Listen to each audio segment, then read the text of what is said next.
In the final moments before the gunshots, witnesses say her voice was calm. No screaming. No threats. Just a woman trying to leave. Seconds later, bullets tore through the air, fired not by a criminal, but by a federal immigration officer. By nightfall, officials would claim it was justified. By morning, a family was shattered. And across the country, a question began to echo.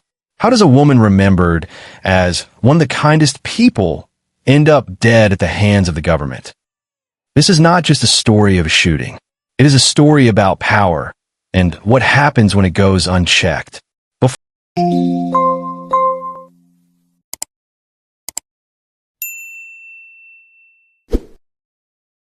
Before her name was spoken by news anchors, she was known for something far quieter.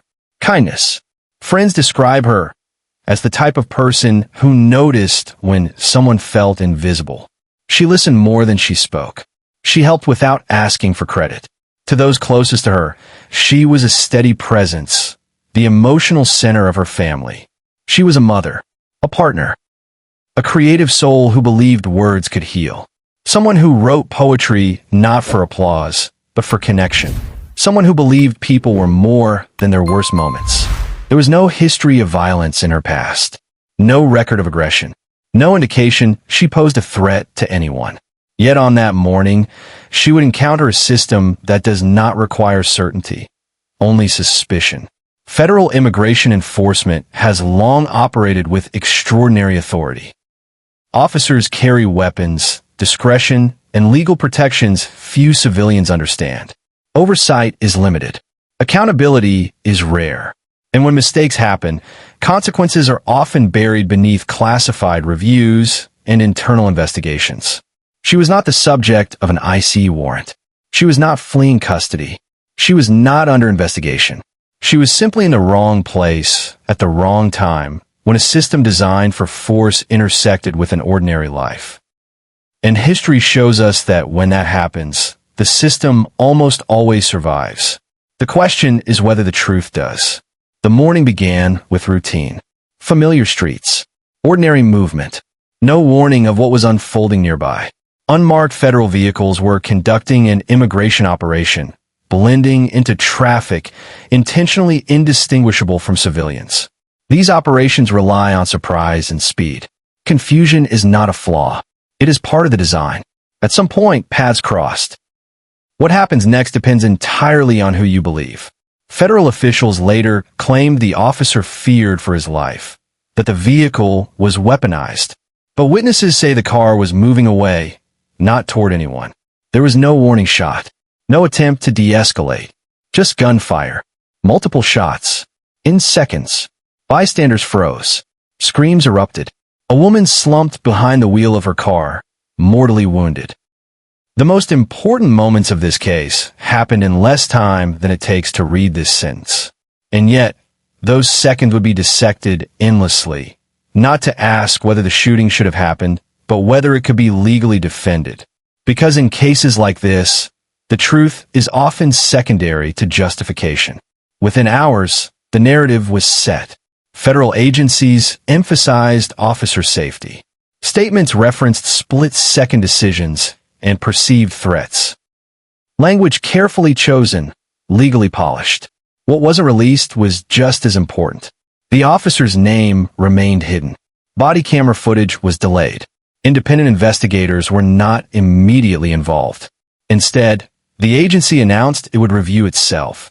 For families and civil rights advocates, this was painfully familiar.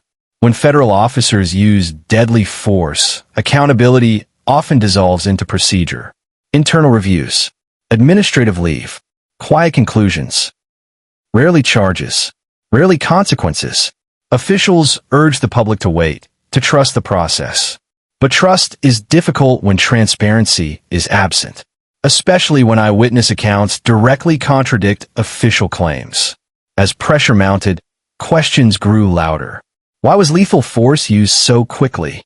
Why was no warning issued? Why was the narrative finalized before evidence was seen? And most importantly, who answers when the government kills a civilian? By nightfall, the street transformed. Candles lined the pavement. Flowers surrounded photographs of a smiling woman whose life had ended violently. Strangers stood shoulder to shoulder, grieving someone many had never met but felt they knew, because her story felt familiar. Community leaders demanded independent oversight. Legal experts questioned the use of force justification. Activists pointed to decades of unchecked federal authority. Then came another moment, small but explosive. A federal officer was captured on video disrespecting a memorial left for the woman who had been killed. The clip spread rapidly. To many, it symbolized everything people feared, a system desensitized to civilian death.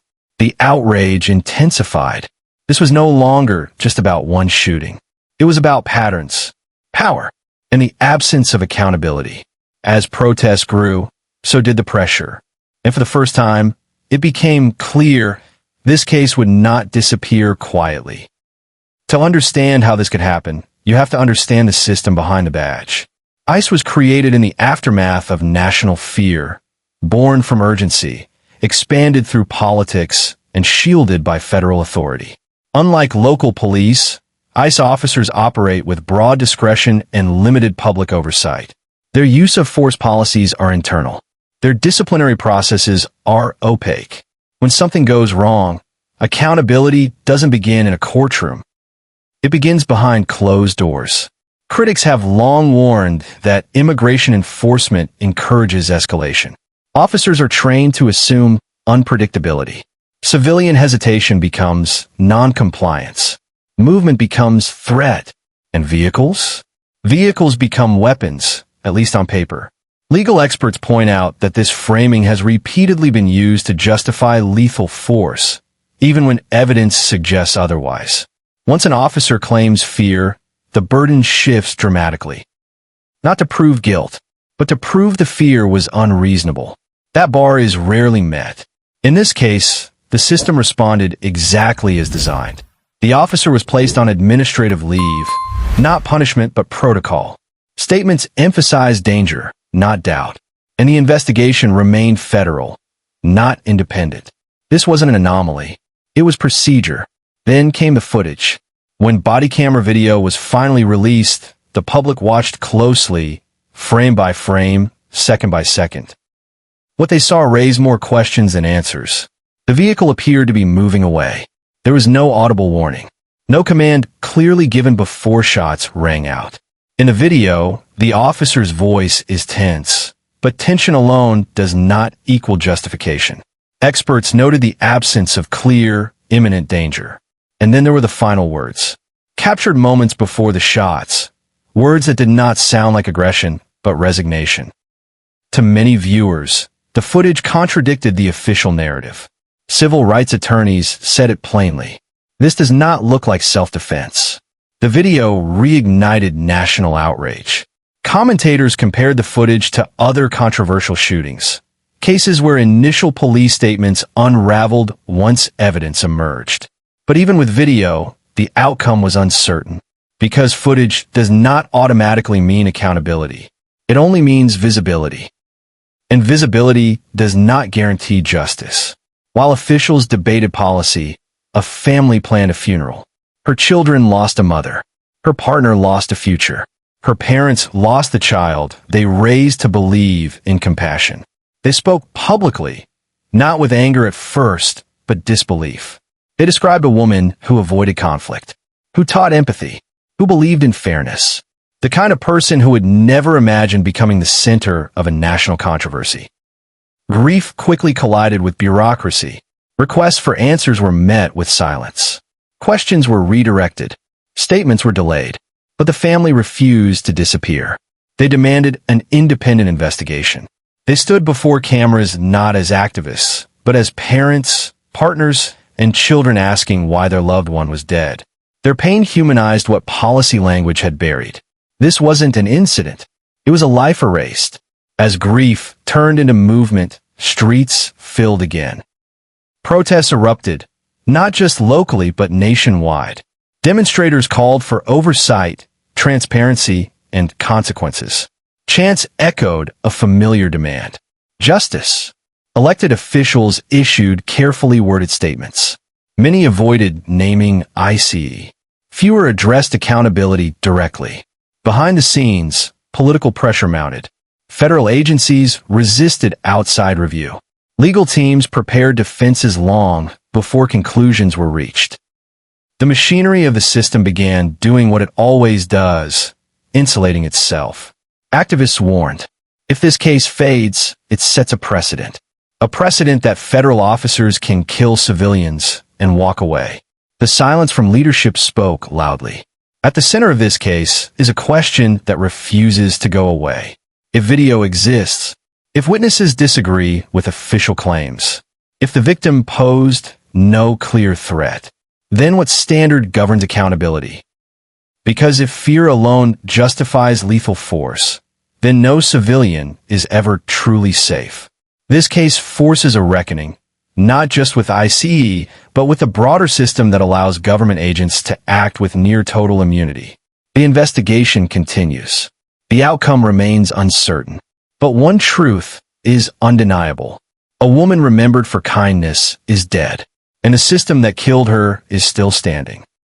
To understand why accountability is so rare in cases like this, you have to understand one phrase: qualified immunity. It is a legal doctrine that protects government officials, including federal officers, from civil liability unless they violated clearly established law. In practice, this means families must prove that an officer acted unlawfully in almost the exact same circumstances as a previous case. Not similar, not close, nearly identical. For IC officers, the shield is even stronger. Federal jurisdiction limits local prosecutors. Internal investigations dominate early stages. Civil lawsuits drag on for years. Legal scholars argue the doctrine has evolved into something far beyond protection, becoming insulation. In this case, attorneys quickly noted the uphill battle ahead. Even if the shooting was unjustified, the legal system may never say so. Because immunity doesn't ask whether the killing was right. It asks whether it was already ruled wrong before. And that distinction has allowed countless cases to end without consequence. This was not the first time ICE had been linked to a deadly shooting. Over the past decade, multiple cases have followed a familiar pattern. A civilian killed. An officer claims fear. An internal review clears the agent. Advocacy groups have documented dozens of incidents involving federal immigration enforcement and excessive force. Many involving vehicles labeled as threats. Each case isolated. Each framed as justified. Each quietly closed. Critics say this fragmentation is intentional. By treating every incident as standalone, systemic issues are never addressed. In this case, comparisons quickly emerged. Other victims, other families, other streets, now marked by memorials. And always the same outcome. No charges. No traías. No accountability. History doesn't repeat itself loudly. It repeats procedurally. In the first hours after the shooting, headlines echoed official statements. Officer feared for life. Vehicle used as weapon. Split-second decision. These phrases shape perception before facts emerge. Media experts explain that early framing matters most. Once a narrative sets in, corrections rarely erase first impressions. But as video surfaced and witnesses spoke, cracks appeared. Independent journalists challenged the federal account.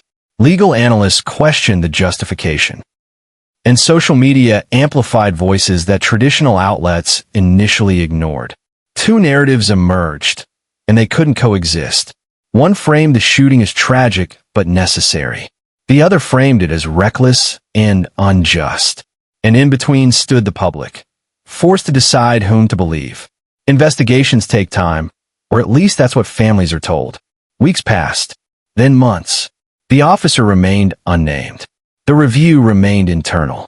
Answers remained out of reach. For the family, the waiting was its own punishment. Every delay felt deliberate. Every silence felt strategic.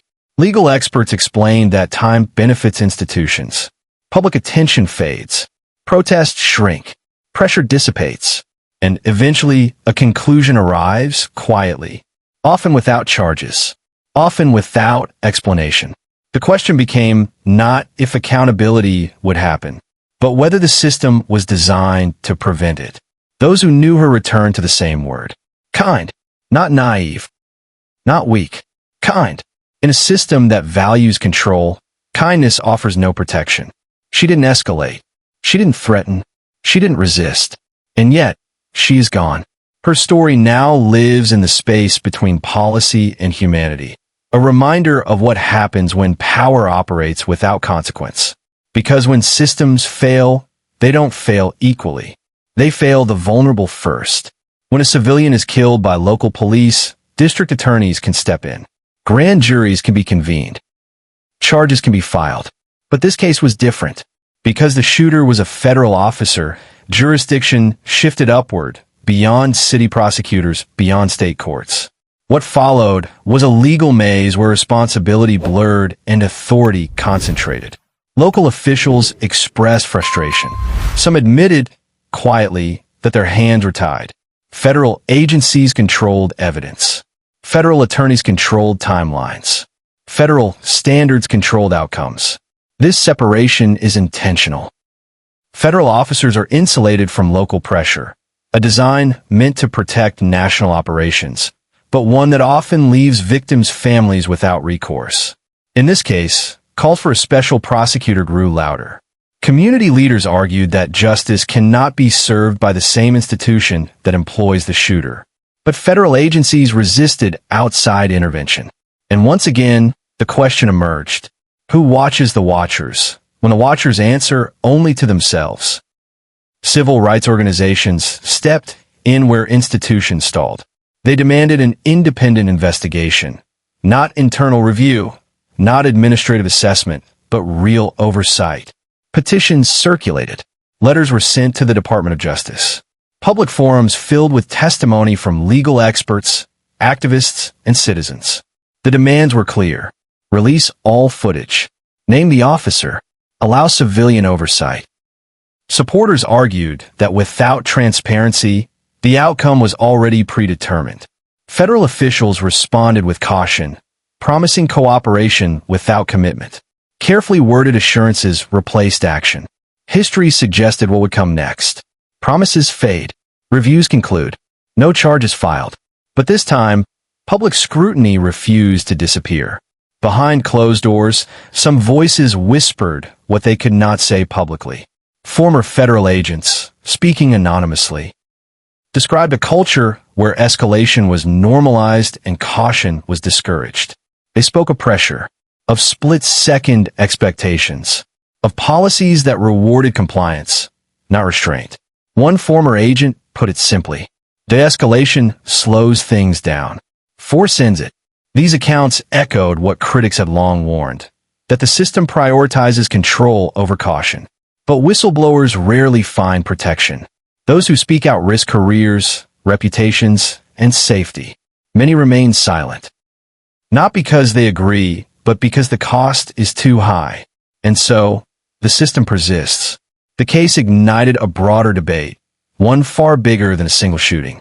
It reignited questions about federal law enforcement's role in civilian spaces, about militarization, about whether immigration enforcement should carry lethal authority in residential neighborhoods.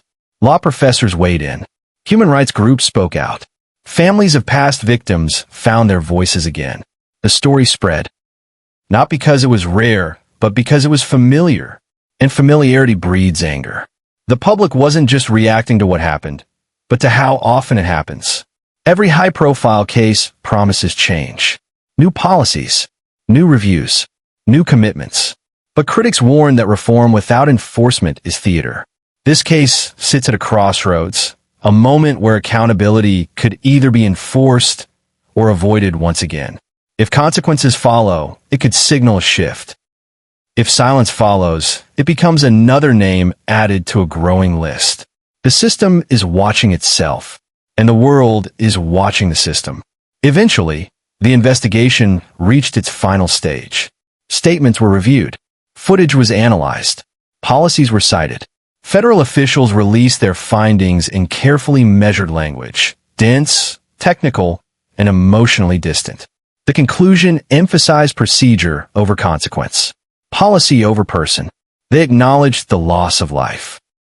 They expressed sympathy, but the core finding remained unchanged. The officers' actions were deemed within the bounds of federal use of force standards. To many, the outcome felt predetermined. Civil rights attorneys criticized the review as circular, an agency judging its own actions by rules it wrote for itself. The family listened as the findings were read aloud. No charges, no trial, no public reckoning, just a document. Supporters were told this was not the end. That civil court remained an option. But lawsuits take years, and settlements rarely equal accountability. Money can be awarded, policies can be tweaked, but responsibility remains elusive.